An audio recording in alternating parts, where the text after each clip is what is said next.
the NFL is still locked out, and so are we. No NFL shirts, no Chiefs shirts on today, but we are going to be talking about our beloved Kansas City We're putting Chiefs. a ban on the shirts until we get it done, folks. You see under this? You see that? Do you see it? It's red. I don't know. Well, it's red, but we've also got an NFL logo there. Oh, cool. I didn't recognize it. Yeah, I'm like a Chris? very presumptuous woman that will not display. Anyway, They are still locked out as of last night. Right now, what are the paramount issues and why can they not get this deal done? Because they said earlier that it was so close. Kevin Mawai, representing the players, said they will not adhere to this deadline. Yeah. What is going to put this in perspective for me and some of our fans? Because I am just losing it. Well, let me break it down in a very lawyer type way, a very for dummies type way. And Thank you. Because I'm a dummy as far as when it comes to stuff like this, okay? Here's the issues as the way I see them. There's 3 remaining issues, and those issues are as follows.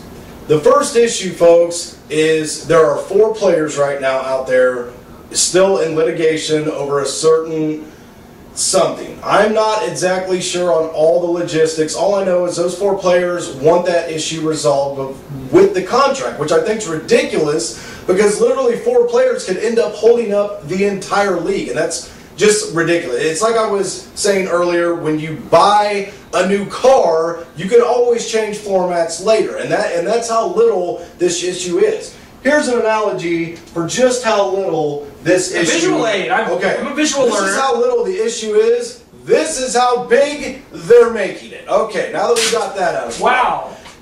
The players are in a bad mood now, Clint, because they've been put into a corner. And they've been into a corner? Painted into a corner. And they've been told that by Tuesday, you guys need to form as a union, you need to get this deal signed, and the owners voted on it tonight to make themselves look better. In the players' defense, that is what happened. Because before, the players said, hey, the owners backed out of the deal.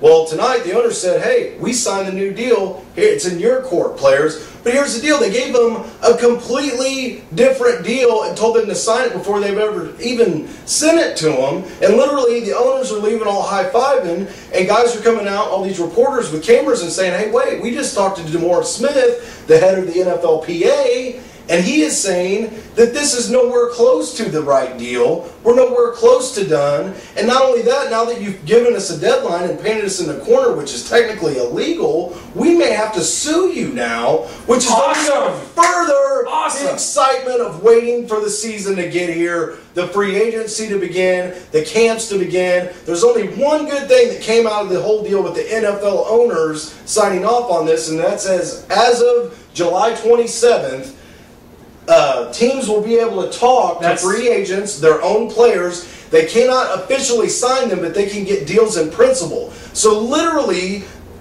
being as the way things are, you're going to have legal tampering throughout the whole NFL. The Chiefs can call any player they want and try to sign him. That's how crazy it really comes down to. Can you imagine the coercion and everything else that could go on here? I can't wait, honestly. ESPN is going to be must-see TV. It really will be. And I was tuning in tonight like it was my favorite soap opera because that's how dramatic this thing has turned into. Chris, these issues bore me to tears. They bore you to tears. Yes. Let's look at it this way. You have the Hall of Fame game already being canceled. Preseason games are going to start being cut out. Revenue already lost right there.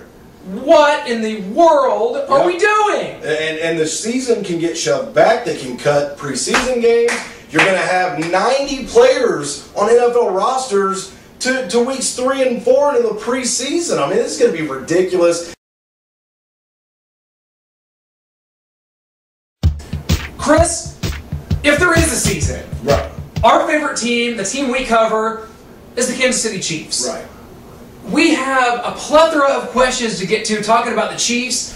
I'm excited about it. I've got all kinds of stuff that I want to discuss. I might have an Arrowhead logo around here somewhere. I guess, you know what, we're still locked out. Never mind. We are. Chris, from the Facebook page, Noah Groniger wants to know, is Tyson Jackson, is this the year that he finally comes around, or as Noah puts it, will we be playing with 10 men on defense again this year?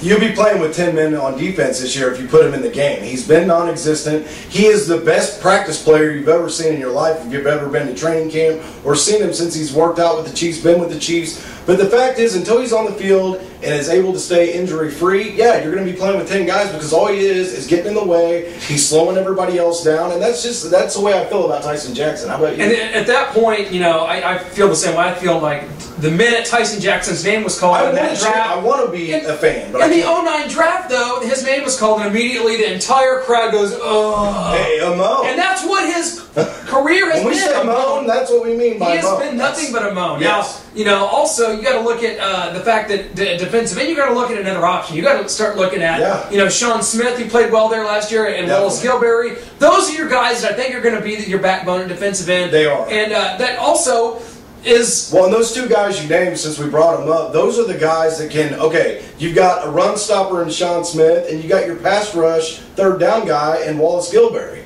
Okay, so yeah, two key guys you bring back. Because right now you have a foundation of a team that went to the playoffs last year, won your division, and younger guys that are starting to get better. So yes, I think you do need to bring them back. Now, as far as free agency goes, there are positions, Chris, we have to fill in free agency starting.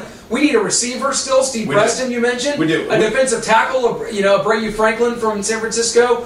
What about... He'd be an excellent fill right there. You know, a corner. They're still looking at another corner. Guys, there's going to be tons of free agents. Like you said, it's going to be chaotic. You know, we do need players. We do. Yes. And I love the corners that we have right now in Brandon Carr and Brandon Flowers. But outside that, there's a lot of questions because you look Maurice at guys... Leggett, is he... Right. He's a guy I think can actually be a really good football player if we can get him out on the field and stay healthy. That's no knock to him whatsoever. But and then, you know, they drafted Jaleel Brown from Colorado, who actually played better than the other Colorado Buffalo that came out, Jimmy Smith, in the first round. He played better than him last season, so I actually think he'll be more of a contributor. You got Donald Washington back there. What other big-name free agents have you heard that are a possibility for the Chiefs, knowing now that we have to spend a certain amount of money? I mentioned a minute ago, Brayu Franklin, the nose tackle. And the truth of it is, and this ties into another question that we've had on our Facebook page about Glenn Dorsey. Can he play the nose tackle? I say no, he cannot. No, they've converted him to a defensive end at this point. It would take a lot of not only, you know, retraining your body to play that position, because now he's more of a speed guy.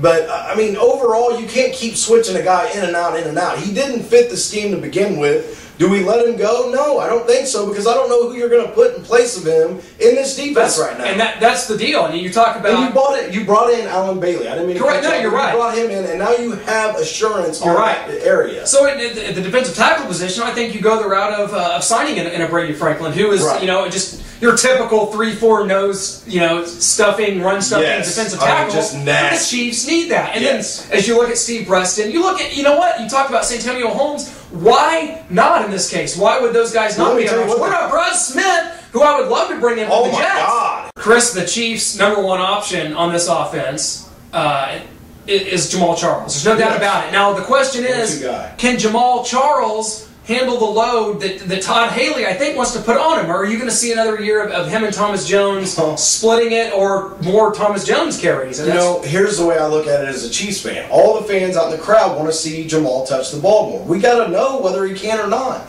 You're not going to know that till you let the guy have more carries and carry the load. And I think we should, because every time that guy touches the ball, he's like Barry Sanders. He has that chance to go 80 on you, you know, and that's what we need in the ball game, okay? And now that we have all these other guys behind him, you can take that risk of putting more of a load and maybe him missing a game due to a twisted ankle or getting beat up in the game, you know, it's just a fact. So, well, I like that option. I think that he's going to have to become more involved, and I think he wants to become more involved. So, looking for big things from Jamal Charles, obviously, in 2011.